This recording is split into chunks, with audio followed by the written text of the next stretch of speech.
Oke, selamat siang semuanya, salam sejahtera untuk kita semua. Terima kasih, hari ini kita dipertemukan kembali ya, di dalam mata kuliah, dasar ilmu tanah, merupakan mata kuliah wajib di semester 1 dan mata kuliah ini berbobot 2/1 SKS.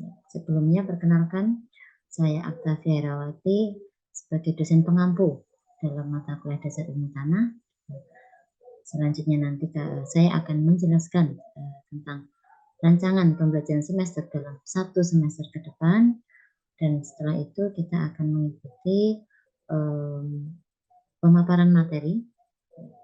Setelah itu kami mohon untuk adik-adik mahasiswa, kita minta untuk berdiskusi aktif, menanyakan tentang materi yang saya bawakan.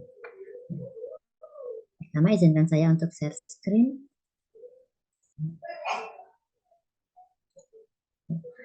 Oke, sebelum kita mulai ke materi, saya akan menjelaskan dahulu deskripsi metode dan sebagainya dari mata kuliah dasar ilmu tanah.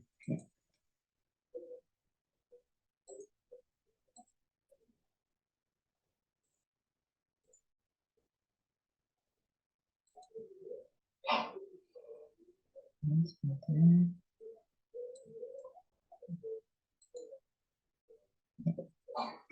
Jadi mata kuliah ini bobotnya adalah 2/1 SKS, artinya 2 pertemuan, 2 tatap muka kali 50 menit di dalam kelas dan 1 pertemuan praktikum yang 100 menit di luar kelas atau di laboratorium. Ya, dalam hal ini nanti saya akan memaparkan tentang deskripsi, capaian pembelajaran mata kuliah, lalu materi, sistem pembelajaran, metode pembelajaran, dan sistem penilaian. Jadi ini semacam kontrak kerja yang harus kita sepakati bersama. Nah, mata kuliah dasar ilmu tanah merupakan mata kuliah yang mempelajari pengertian tanah atau definisi tanah, proses pelapukan bahan induk, proses pembentukan tanah, faktor pembentuk tanah, lalu ada sifat fisika tanah, sifat kimia tanah, dan sifat biologi tanah, serta berbagai jenis-jenis tanah utama di Indonesia. Nah, keseluruhan materi ini akan kita laksanakan selama 14 kali pertemuan. Lalu untuk capaian pembelajaran mata kuliah ada 3. Yang pertama yaitu mahasiswa setelah mengikuti mata kuliah ini, mahasiswa diharapkan mampu menafsirkan pengertian tanah, memahami proses pelapukan bahan induk, dan faktor pembentuk tanah. CPMK yang kedua yaitu setelah mengikuti perkuliahan ini, mahasiswa mampu menilai sifat fisika tanah, sifat kimia tanah, dan sifat biologi tanah. Dan yang terakhir adalah mahasiswa mampu mengidentifikasikan jenis-jenis tanah utama di Indonesia.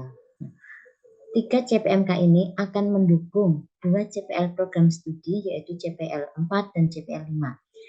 CPL 4 yaitu memiliki pengetahuan agroteknologi khususnya sistem produksi tanaman berbasis prinsip pertanian berkelanjutan dan pemanfaatan sumber daya lokal, dan CPL 5 yaitu mampu menerapkan teknologi produksi tanaman yang adaptif terhadap perkembangan era industri 4.0 berdasarkan pengetahuan agroteknologi dan prinsip pertanian berkelanjutan dengan memberdayakan sumber daya lokal.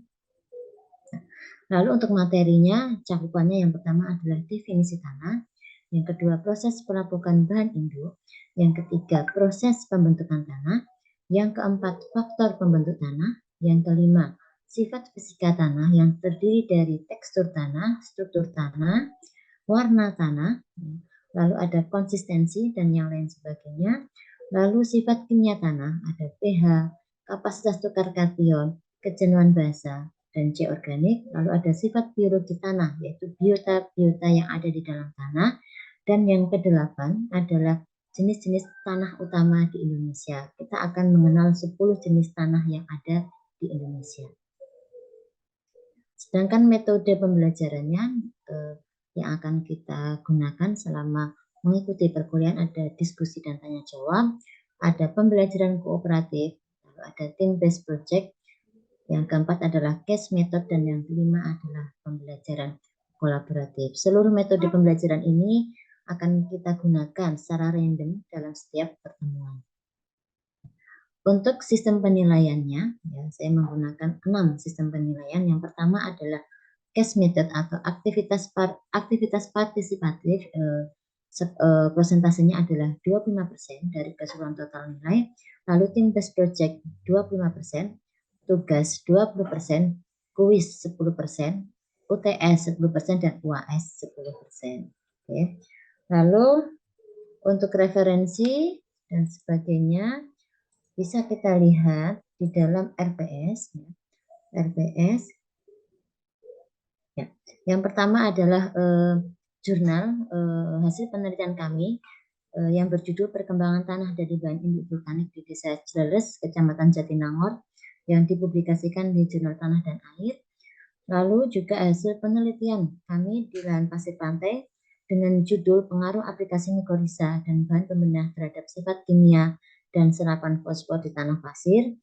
Lalu buku utama yang kita gunakan adalah Fundamental of Soil Science dengan penulisnya Henry Devort, lalu Ilmu Tanah dengan penulis Abdul Qadir Salam, dan buku dengan judul Dasar-Dasar Ilmu Tanah dengan penulis Ibu Nurhayati Hakim.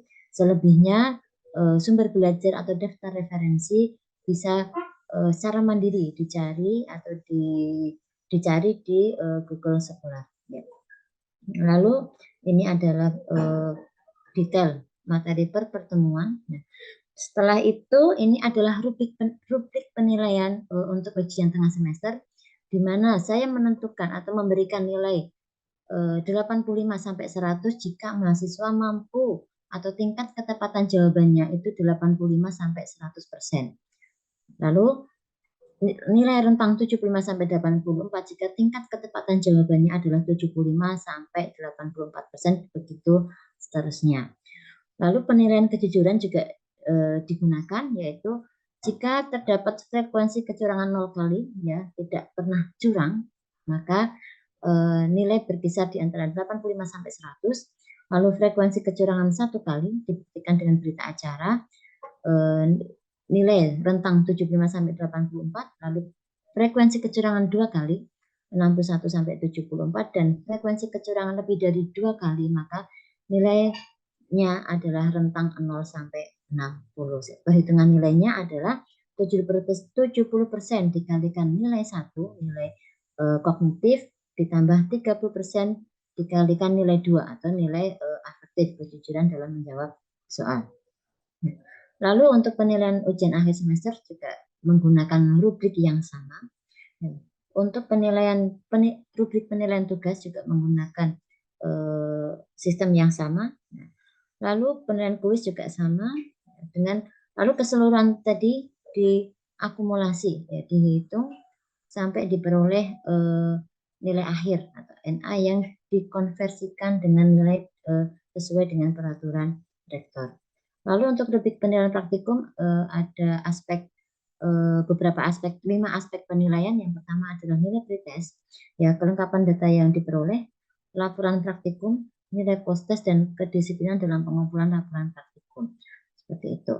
Oke, mungkin ini yang bisa saya sampaikan. Ya. Silakan kalau mau ada pertanyaan sebelum kita melanjutkan ke materi berikutnya. Silakan, ada pertanyaan. Mohon izin Bu Ita, saya Nanda, izin bertanya Bu, mengenai tadi RPS yang disampaikan itu ada tim based project. Nah, untuk tim based project sendiri itu maksudnya mungkin bagaimana dan contoh pelaksanaannya itu seperti apa, Mak Kadem? Terima kasih. Terima kasih Mbak Nanda. Oke, Mas, saya jawab setelah Mas Enrico ya Mbak Nanda. Ya, silakan Mas Enrico. Sebelumnya saya Enrico, Bu, izin bertanya. Untuk materi yang digunakan itu selain dari sumber referensi itu, apakah ada sumber referensi lain, Bu? Terima kasih. Oke, terima kasih Mas Enrico. Saya jawab dulu untuk pertanyaan Mbak Nanda. Jadi untuk penilaian tim based project itu didasarkan dari portofolio. Jadi nanti di kelas saya akan memberikan tugas ya. Tugas itu bisa mereview suatu jurnal yang terkait dengan materi, atau saya memberikan tugas berupa review atau menulis singkat tentang materi yang terkait. Nah, tugas itu nanti dikumpulkan bisa individu, bisa kelompok. Nah, pengumpulan tugas itu juga sekalian saya jelaskan. Pengumpulan tugas nanti akan melalui sistem ya di sini ya, yang kita kenal dengan OCW atau Open Courseware ya. Di sini di assignment. Nah, nanti setiap mahasiswa mengumpulkan atau didasarkan dari kelompok tadi bisa mengumpulkan di sini, lalu nanti akan saya nilai. Nah, itu nanti yang dimaksud dengan team based project, sehingga jika tugas itu tugas kelompok, maka nilainya adalah nilai kelompok seperti itu. Jadi sifat bentuk tugasnya itu adalah portofolio. Seperti itu Mbak Nanda, bisa dipahami? Oke. Ya, iya Bu. Selanjutnya pertanyaan kedua dari Mas Enrico. Ya, untuk referensi ya, referensi yang pertama saya gunakan itu adalah istilahnya adalah buku babon ya. Buku babon itu adalah buku yang menjadi pokok ya, atau menjadi inti dari suatu materi. Nah, buku babon ini contohnya ya, contohnya tadi yang di sini ya. Tadi yang karangan Ford itu ya, itu adalah buku babon ya, atau buku wajib. Nah, lalu selebihnya referensi yang lain itu bebas. Jadi Mas Enrico boleh mencari dari sumber belajar manapun, dari jurnal, dari buku, atau dari e-book ya. Silahkan, karena pada masa saat ini keterbukaan informasi itu sangat luas. Cukup Mas Enrico? Ya, jelas ya. Oke, Baik, kalau Bu, cukup menjawab, Bu. ya, terima kasih. Oke, kalau sudah, selanjutnya kita akan mempelajari atau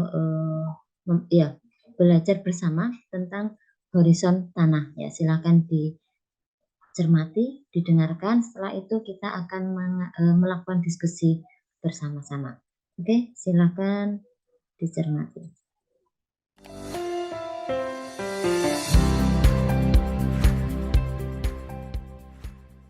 Assalamualaikum warahmatullahi wabarakatuh. Salam sejahtera bagi kita semua. Alhamdulillah kita masih bisa dipertemukan dalam pembelajaran daring UNS dalam mata kuliah dasar ilmu tanah.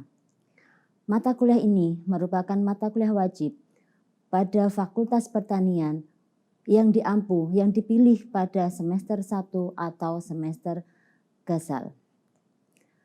Saya, Aktavia Herawati, akan memaparkan materi tentang horizon tanah. Horizon tanah merupakan lapisan tanah yang berkembang dan hampir sejajar dengan permukaan tanah. Terbentuk karena proses pembentukan tanah. Pada umumnya, horizon tanah terbagi menjadi 3 lapisan utama. Tetapi kadangkala terdapat lapisan di atas dan lapisan di bawah, sehingga total ada 5 lapisan. Tampak pada gambar, terdapat 5 horizon. Paling atas adalah horizon O, selanjutnya horizon A, horizon B, horizon C, dan horizon R. Horizon O bukan termasuk horizon tanah.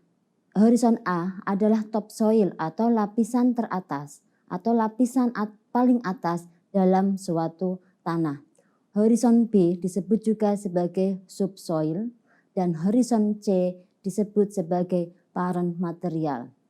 Saya akan menguraikan satu persatu dari masing-masing horizon. Horizon O atau organik merupakan lapisan paling atas yang didominasi oleh bahan organik, sehingga kadang disebut bukan sebagai lapisan yang sebenarnya di dalam tanah, not really a layer of soil. Kenapa? Karena bukan merupakan dari bahan mineral. Horizon O tersusun atas resah segar yang belum terdekomposisi atau sebagian telah terdekomposisi yang tertimbun di permukaan yang berada di atas permukaan tanah. Jadi horizon O selalu berada di dalam lapisan atas permukaan tanah.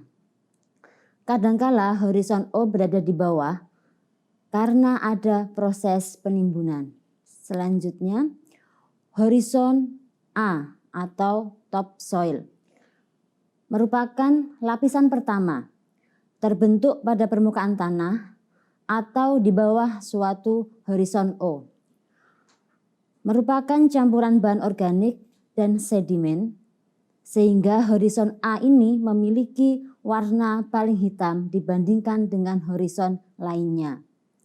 Kenapa warnanya hitam? Karena terdiri dari humus, berbagai akar tanaman, terdapat biota atau makhluk hidup, air, dan unsur hara yang tersedia untuk tanaman. Semakin hitam suatu horizon A menandakan bahwa semakin banyak kandungan unsur hara tanaman. Artinya bahwa topsoil ini adalah lapisan tanah yang paling mendukung untuk pertumbuhan tanaman. Tampak pada gambar, horizon A atau topsoil digambarkan dengan tanah yang berwarna hitam yang memiliki kedalaman rendah. Ya. Lalu di bawahnya itu adalah horizon B. Horizon B atau subsoil merupakan lapisan kedua dalam tanah yang berwarna lebih cerah dibanding horizon A. Horizon B terbentuk dari adanya proses penimbunan atau iluviasi dari bahan-bahan yang tercuci dari horizon A. Sehingga pada horizon B ini seringkali kita menemukan tekstur atau struktur yang liat, yang lengket karena adanya clay yang telah tercuci menuju horizon B. Horizon B mengandung sedikit unsur hara dan air sehingga terbatas untuk pertumbuhan tanaman. Dapat dilihat pada gambar bahwa pada horizon B yang berwarna coklat terang itu menunjukkan atau menggambarkan bahwa sebaran akar lebih sedikit dibandingkan dengan horizon atasnya atau horizon A. Yang selanjutnya adalah horizon C atau bahan induk. Merupakan lapisan ketiga dalam tanah, berwarna lebih cerah dibandingkan dengan horizon B atau grey. Bisa dilihat pada gambar bahwa horizon C itu yang berwarna coklat kemerah-merahan yang paling bawah. Itu merupakan bahan induk atau horizon C atau parent material. Tidak ada unsur hara, air, dan biota atau makhluk hidup. Tersusun atas bahan induk yang sudah mengalami sedikit pelapukan sehingga horizon ini tidak subur karena tidak ada pelepasan unsur hara. Yang terakhir adalah horizon R atau batuan induk atau bedrock. Merupakan lapisan terakhir dalam tanah, ya. Batuan dasar yang tersementasi kuat sampai mengeras sehingga disebut sebagai solid rock, atau batuan keras yang belum terlapukkan sehingga dalam horizon R ini atau batuan induk ini masih ditemukan bentuk-bentuk asli dari batuan. Tidak ditemukan tanah, air, ataupun unsur hara. Selanjutnya saya akan menjelaskan tentang proses pembentukan tanah.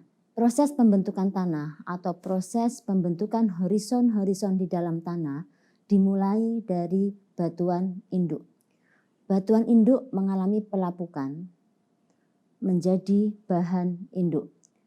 Bahan induk atau horizon C mengalami proses perkembangan tanah yang dipengaruhi oleh iklim, relief, organisme, dan waktu membentuk tanah.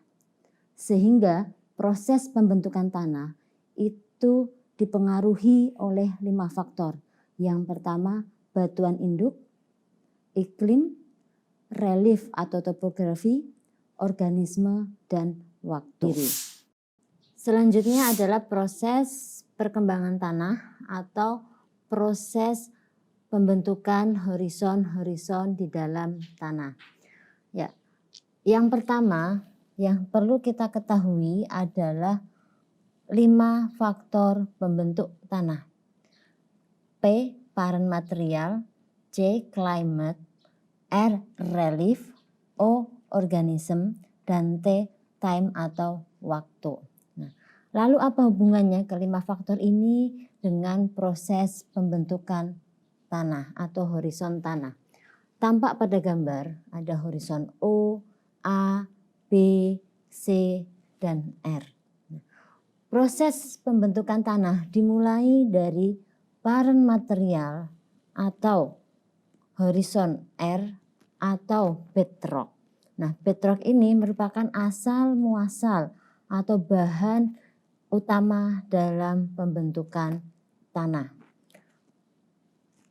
Parent material atau bedrock akan mengalami pelapukan, weathering, karena pengaruh iklim, relief, organisme, dan waktu membentuk horizon C atau parent material.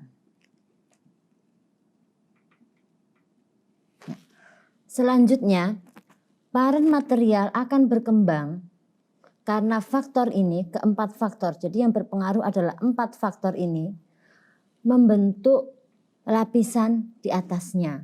Nah, lapisan pertama yang terbentuk adalah, saya ulang, ini nomor 1, ini nomor 2, dan setelah horizon C, karena horizon C berada di lapis atas suatu permukaan tanah, maka akan ditumbuhi atau dipenuhi oleh banyak resah, daun-dedaunan, dan bahan organik lainnya sehingga membentuk horizon O. Horizon O ini merupakan bagian yang paling aktif atau organisme karena terdiri dari mikroorganisme biota tanah baik mikro, meso maupun makroorganisme yang bekerja sebagai pendekomposer batuan. Mikrobiota ini atau mesobiota atau makrobiota akan mendisintegrasikan parent material menjadi butiran-butiran yang lebih halus menjadi horizon A atau top soil. Top soil seiring dengan perjalanan waktu, iklim, relief, organisme, dan waktu akan berkembang mengalami proses eluviasi. Proses eluviasi yaitu perpindahan material dari horizon A menuju horizon B. Yang berpindah apa? Adalah material seperti clay dan oksida tanah. Sehingga pada tanah yang berkembang lanjut di bawah horizon A itu disebut sebagai horizon transisi atau kadang orang menyebutnya sebagai horizon E atau horizon eluviasi. Nah, seperti yang sudah saya sampaikan, pada top soil itu merupakan nyawanya atau jiwanya apa yang bisa mendukung untuk pertumbuhan tanaman. Topsoil menentukan pertumbuhan tanaman karena di dalam topsoil itu terdapat unsur hara, air, mikrobiota, mesobiota dan sebagainya yang berfungsi untuk menyediakan unsur hara bagi tanaman. Selanjutnya, setelah proses perkembangan lebih lanjut terbentuk horizon B. Nah, ini horizon B itu merupakan horizon terakhir yang terbentuk di dalam proses pembentukan tanah. Di dalam horizon B atau disebut sebagai horizon eluviasi, ini akan mengalami transisi atau perubahan atau kehilangan menuju horizon C. Jadi bisa transisi dari horizon B ke C atau horizon C ke B. Jadi double transisi menyebabkan perpindahan unsur hara atau oksida seperti itu. Ya, oke. Gimana, sudah melihat seluruh materi, sudah mendengarkan dengan seksama? Oke, selanjutnya adalah kita akan melakukan diskusi ya, atau pembelajaran kolaboratif ya. Jadi setiap mahasiswa saya minta untuk keaktifannya untuk bertanya ya tentang materi yang terkait ya. Ya, oke, kira-kira ada yang mau bertanya? Siapa yang mau bertanya? Oke, Mbak Balina Dita Reshin. Silakan Mbak Balina. Mohon izin Bu, sebelumnya perkenalkan nama saya Balina. Saya izin bertanya mengenai materi yang tadi disampaikan mengenai horizon O Bu. Jadi Ya. pertanyaan saya, apa yang menyebabkan horizon O itu tidak selalu berada di lapisan yang paling atas, ngeten? Oke, horizon O tidak selalu berada di lapisan atas. Ya, saya catat dulu ya Mbak Balina ya. Oke, selanjutnya ada lagi yang mau bertanya? Oke, ini Izin Reshen. masuk Ibu. Mas, oh ya, Selamat silakan Mas ya. Taufik juga. Izin masuk Ibu. Selamat siang. Izin Selamat bertanya siang. terkait materi yang sudah disampaikan Ibu tadi, bahwa yang saya tanyakan adalah bagaimana cara menentukan horizon tanah Ibu. Bagaimana cara menentukan horizon tanah? Oke. Iya Ibu. Ya, oke, terima kasih. Selanjutnya ada pertanyaan. Oke, Mas Permadani, silakan. Ibu, saya izin bertanya mengenai materi yang tadi, apa perbedaan pelapukan tanah dengan proses pembentukan tanah atau pedogenesis tersebut, Ibu? Begitu. Oke, perbedaan pelapukan tanah dan proses pembentukan tanah. Oke, sudah saya catat. Ya, terima kasih semuanya. Saya jawab untuk pertanyaan pertama dari Mbak Balina. Kenapa horizon O ya tidak selalu berada di lapisan atas ya? Oke, terima kasih ya Mbak. Jadi memang pada umumnya ya horizon O itu selalu itu berada di lapisan atas ya umumnya. Tetapi ada kalanya kita menemukan tanah dengan horizon O itu berada di bawah suatu lapisan. Ya. Jadi ada horizon O paling atas, atau mungkin kalau saya bisa coret-coret ya, di materi tadi coba saya coret-coret di bagian bawah.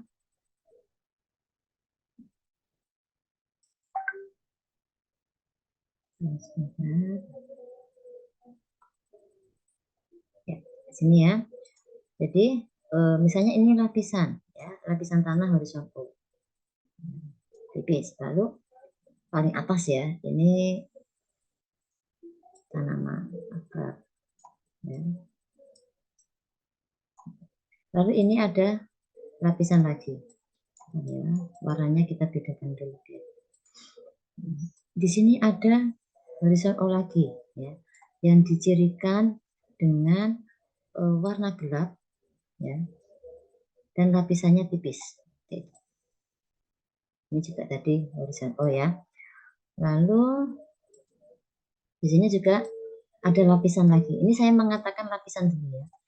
Nah, di sini kenapa ini dan ini memiliki karakteristik sama. Tadi kita meyakini bahwa itu adalah horizon O, sangat yakin ya, karena kandungan bahan organiknya tinggi ya, mendekati 5 gitu, lalu warnanya hitam ya. Nah, lalu kenapa di sini juga ada? Padahal seharusnya horizon O itu berada di lapisan atas. Nah, kenapa demikian? Karena satu bisa jadi ini lapisan yang ini di sini ya, ini merupakan hasil timbunan ya. Timbunan. Nah, timbunan ini dari mana? Ya, timbunan ini yang pertama atau kita mengenalnya buried soil ya. Semoga jelas tulisannya ya. Nah, timbunan ini dari mana asalnya? Ya, timbunan ini. Yang pertama bisa karena ada erupsi gunung berapi. Ya, kita cek misalnya ini berada di suatu lereng gunung yang dulunya aktif. Ya, bisa jadi tanah ini ya, yang di sini ini merupakan hasil erupsi. Kejadiannya bisa jutaan tahun, bisa puluhan tahun yang lalu, begitu, sehingga terbentuk lapisan baru di atasnya. seperti itu. Lalu yang kedua, ya selain timbunan, ya, selain dari erupsi, bisa juga karena adanya aktivitas pengelolaan tanah, ya. Jadi misalnya suatu lahan yang dikelola secara intensif, ya, dibuat terasering dan sebagainya, ya maka itu akan meninggalkan atau membuat tanah itu terusik atau berpindah.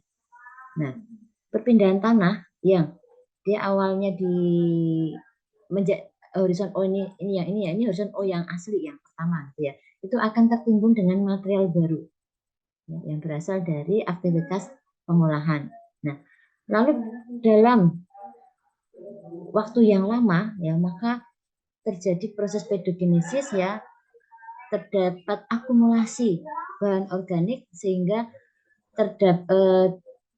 diperoleh horizon O yang baru, seperti itu.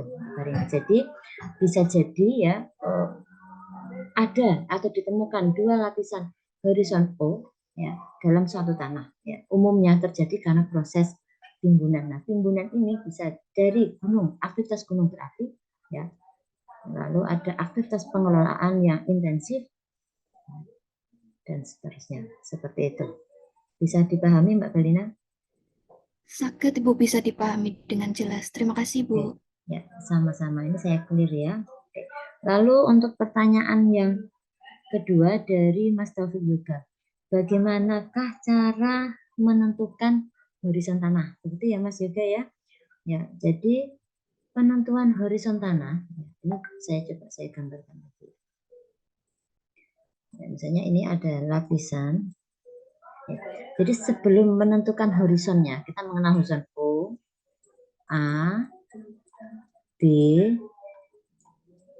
C, R, gitu ya. Kita yang mengenal ini umumnya, nanti A ada bisa subnya banyak, ya. B juga subnya banyak. Nah, ini sebelum kita mengatakan ini horizon A, ini horizon O atau horizon B, itu yang pertama kita lakukan adalah menentukan lapisannya. Jadi kita tidak boleh mengatakan horizonnya dulu. Kecuali kita sudah sangat expert, ya, sudah sangat, saya bisa mengatakan ini horizon A, di sini posisinya, gitu ya. Nah, itu boleh, silahkan. Tetapi sebelum mengatakan itu horizon, maka kita bedakan dulu lapisannya, ya. Misalnya seperti ini, ya. Misalnya yang paling atas tipis, ya, warnanya cenderung lebih gelap, ya. Warnanya cenderung lebih gelap, lalu tipis, gitu ya, lebih hitam. Oke, kita yakini, ya. Saya yakinnya bahwa itu adalah horizon O. Seperti itu. Jadi kita tuliskan di sini horizon O misalnya. Ya. Lalu di bawahnya ini, ya, di bawahnya memiliki warna yang lebih terang. Ya, ini saya coba terangkan warnanya. Warna lebih terang, ya, dari lapisan atasnya. Ya, ini segini, ya, ini batasnya. Tapi ini juga hanya tipis, ya. Misalnya hanya pada kedalaman misalnya 20 sampai kedalaman 20 cm, gitu ya. Lalu di bawahnya lagi ada lapisan yang lebih terang lagi. Oke, saya cari. Lebih terang lagi, ya. Oke. Lalu ini misalnya kedalamannya dari ketebalannya, mohon maaf, ya, ketebalannya misalnya hanya 15 cm. Jadi tebal itu diukur dari sini sampai sini, ya, sampai bergradasi warnanya. Ya. Lalu di bawahnya ada warna yang lebih terang lagi, ya, misalnya, ya, lebih terang lagi. Mohon maaf, koleksi warnanya terbatas, ya, jadi tidak menggunakan warna tanah, ya, ini, ya. Maka ini kita bedakan lapisannya, gitu ya. Nah, oke, kita bedakan lapisan. Jadi pertama, pembedaan lapisan itu didasarkan dari apa tadi? Warna. Ya. Nah, lalu yang kedua, setelah kita ketahui warnanya, ya, maka yang kedua adalah kita lihat tekstur dan strukturnya. Ya. kita ambil tanahnya di sini, ya, sebagian, gitu ya, kita ambil, kita rasakan teksturnya, ya, lalu apakah berbeda atau sama, ya. Ternyata misalnya ini teksturnya hampir sama antara yang lapisan satu, maaf ini saya tulis dulu, lapisan 1, 2, 3, 4, misalnya ini ada 5 ya, ini 5 ya. Ternyata lapisan 2 dan lapisan 3 itu teksturnya sama, tetapi warnanya berbeda, ya. Dan lalu untuk strukturnya juga sama misalnya. Maka bisa jadi ini adalah kedua lapisan ini kita sebut sebagai horizon A. Nah, tapi ini beda, atasnya beda. Nah, maka A-nya ini kenapa? Yang atas yang lapisan 2 ini berbeda kenapa? Oh, ini ternyata karena aktivitas misalnya di sawah gitu ya. Kita temukan ini di sawah atau di kebun yang intensif gitu ya. Nah, oh ternyata perbedaan warna ini karena ada aktivitas pengelolaan, misalnya penambahan bahan organik ya, di dalam suatu penanamannya, pengelolaannya. Maka di sini kita sebut sebagai AP atau horizon A yang terbentuk karena atau yang terjadi karena adanya aktivitas pengelolaan, misalnya dengan penambahan bahan organik. Ya, oke. Sehingga di sini sebenarnya horizonnya hanya satu, horizon A, tetapi lapisannya ada 2, AP dan A aslinya seperti itu. Ya. Lalu di bawahnya misalnya, yang ini kita cek lagi, oh ternyata kadar klenya di sini lebih banyak. Ya. Oh bisa jadi ini adalah horizon B ya, karena perpindahan clay dari atas ya. Oke, Mas Taufik sudah paham dengan penjelasan tadi. Jadi sebelum mengatakan itu horizon, maka kita harus mencari dulu perbedaan antar lapisannya. Bisa jadi dalam 2 lapisan itu menjadi 1 horizon. Seperti itu. Baik Ibu, saya sudah paham Ibu. Oke, terima kasih Mas Taufik. Oke, terima kasih. Lalu masih ada yang mau bertanya? Sudah cukup? Oh, ya, waktunya juga sudah hampir habis ya. Oke, terima kasih sudah hadir dalam perkuliahan kita hari ini. Ya. Semoga materi yang saya berikan bermanfaat. Untuk selanjutnya, minggu depan kita bertemu dalam kelas yang sama dengan materi sifat fisika tanah sesuai dengan RPS yang sudah saya sampaikan. Lalu untuk materi dan RPS bisa di-download di OCW ya. Kalian login menggunakan akun SSO masing-masing, lalu silakan mendownload secara bebas ya. Terima kasih. Kurang lebihnya mohon maaf. Saya tutup. Wassalamualaikum warahmatullahi wabarakatuh. Waalaikumsalam warahmatullahi wabarakatuh. Terima kasih, Bu. Ya, Terima kasih sama-sama. Ibu.